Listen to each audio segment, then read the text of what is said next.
Showdown in the Senate by Jeff Lantos, inspired by Casey at the Bat by Ernest Lawrence Thayer. The outlook was depressing for America that day. Bush and Cheney wanted habeas corpus thrown away. The ancient writ that tells a person why he's been detained. Who'd have thought we'd lose this right unless a tyrant reigned? All across the country, folks said, hey, we're none too keen on wiping off the books of law we've had since 1215. When nobles took to running me, the power man King John, and said the Magna Carta John must put his name upon. From that great day to this one, there has always come a time when we could face the person who's accused us of a crime. Surely most in Congress would say changing that bodes ill. Could Bush and Cheney really get support for such a bill? To the hill came Dick and George to keep the troops in line. They told their minions in the House they had a grand design to keep the homeland safe from those with murderous intent and send a chilling message to all those who dared dissent. Mr. Speaker Hazard had much ballast but no grit. He said whatever George Bush wants, we'll give him every bit. Dissidents were silenced after Cheney made some calls. Cries to neuter habeas soon resounded through the halls. At home we turned on C-SPAN and watched with great dismay. Not only habeas corpus went, but torture was okay. Colin Powell weighed in with words of caution for us all.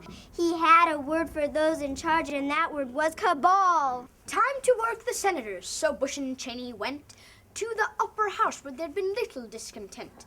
Would any of these 55 Republicans resist? Not Orrin Hatch or Conrad Burns, and not that lapdog Frisk. Santorum raised no eyebrows, and nor did Mike DeWine. Mr. Indiana, Richard Lugar, lacked a spine. Not a peep from Collins or Olympia Snow of Maine. But then surprised two senators started to complain. Warner of Virginia, Carolina's Lindsey Graham. Then when John McCain joined in, Cheney muttered, "Damn, how rare was this rebellion within the GOP?" Bush opponents shouted with unmitigated glee. Warner looked formidable, and Graham had studied law. These were guys with great CVs and not mere men of straw. Who could argue with McCain as he spoke from the floor? After all, he was a former prisoner of war. For one brief shining moment, this was victory so sweet.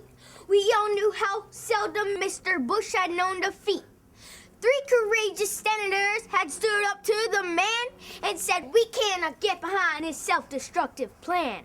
The airwaves of America crackled with the buzz. The president's lost his mojo, and he's far from what he was. Bush did what he always did when his approval dove. He punched the numbers on his cell and called one Mr. Rowe.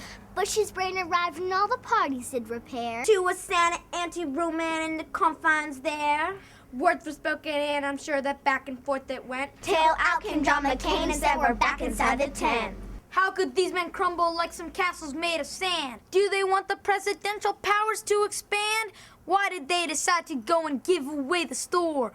Aren't these guys forgetting whom our government is for? Somewhere there are freedoms of the kind we used to know. Somewhere there are trials and the winds of justice blow. Somewhere secret agents are not knocking down your door.